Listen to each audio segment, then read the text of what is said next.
Hi, my name is Sofia Y Santos, and if you were to ask me 3 years ago if I would ever start this YouTube channel, I'd stop, give you a weird face, and say no, no, no, no, no. I'd never have the guts. I'd always talk about wanting to be like Ray Hermar or Janina Vella, but if I was the same person 3 years ago, I'd for sure know that that was all just talk. And why, you may ask? Please ask why. It's simply because I built this idea that people already knew who I was. And the moment I start doing something different, the moment I changed, or the moment I start doing something new, they judge me or not support me.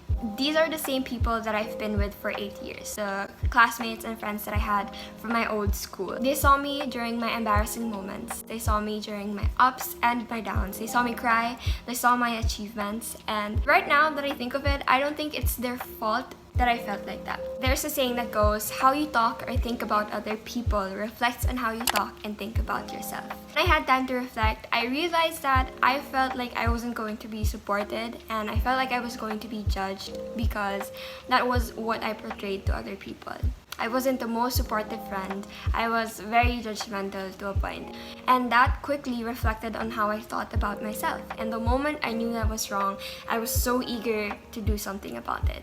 That's actually one of the reasons that I transferred to UST. I chose UST because I knew it was gonna give me new people.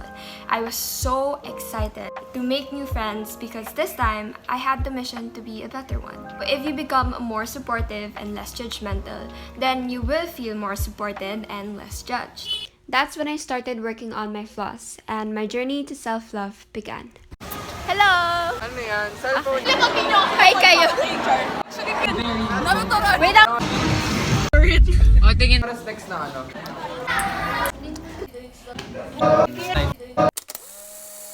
Now, self-love wasn't an overnight thing, and throughout that journey, I've made myself a few guidelines. So that's what we're going to talk about in this video as I get ready for no one else but myself. Hashtag self-love.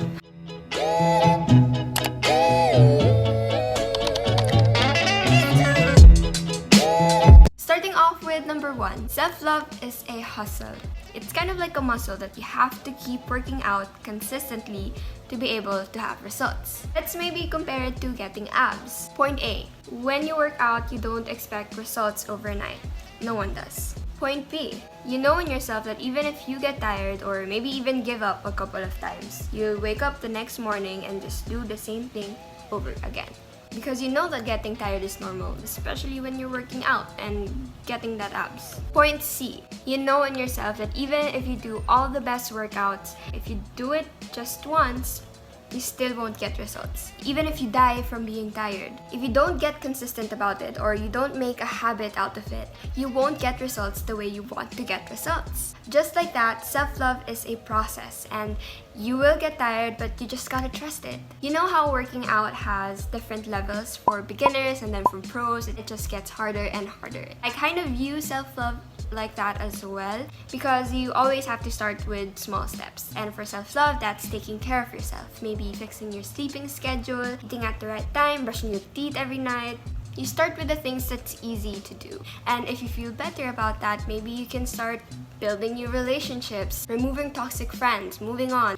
And then after that, who knows, you can get over a trauma before you even know it.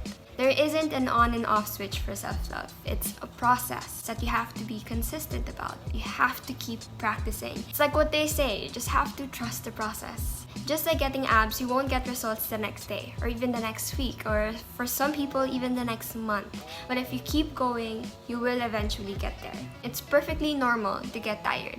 Kung napapagod ka nga para sa ibang tao, bakit hindi mo pagurin yung sarili mo para sa sarili mo?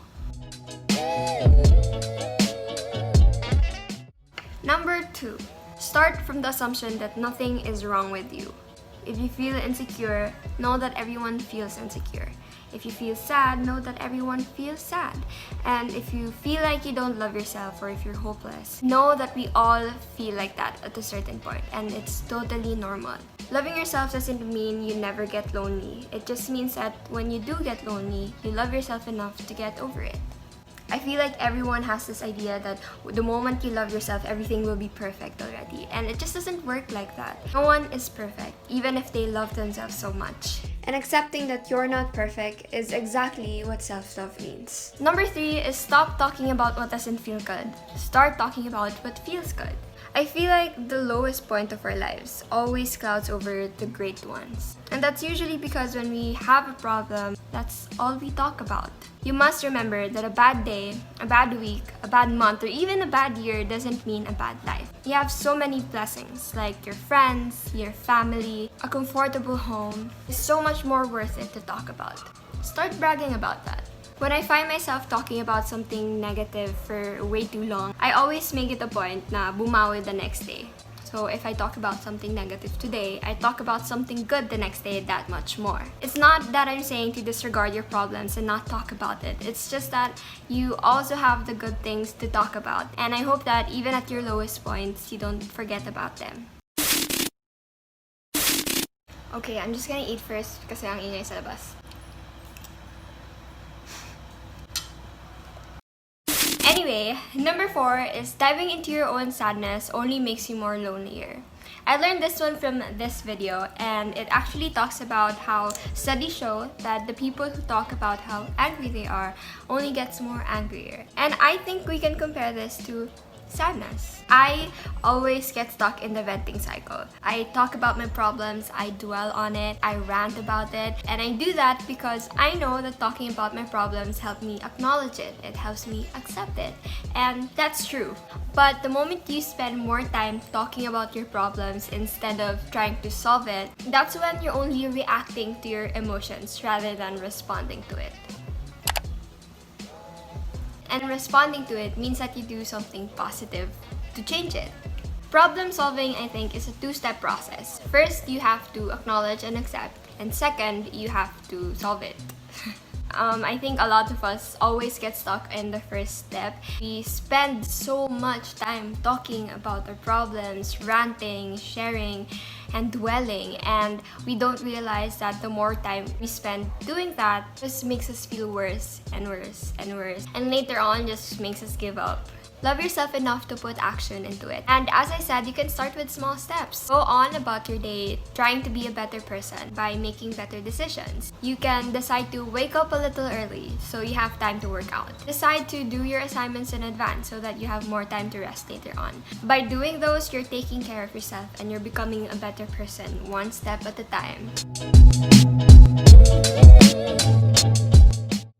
Number 5, the more you say it, the more you believe it. If you wake up in the morning and tell yourself that you're gonna have a good day, even if you don't feel like it, you probably have 90% more chance of actually feeling good than if you tell yourself that you're gonna have a bad day. So it's kind of like fake it till you make it. When it comes to self-love, we can apply this to how we talk to ourselves and to the people around us. I read something about how your words create your thoughts and your thoughts create your beliefs. So if you talk more about being happy and being confident, you will think more about being happy and being confident. And when you think more about that, you'll eventually believe it.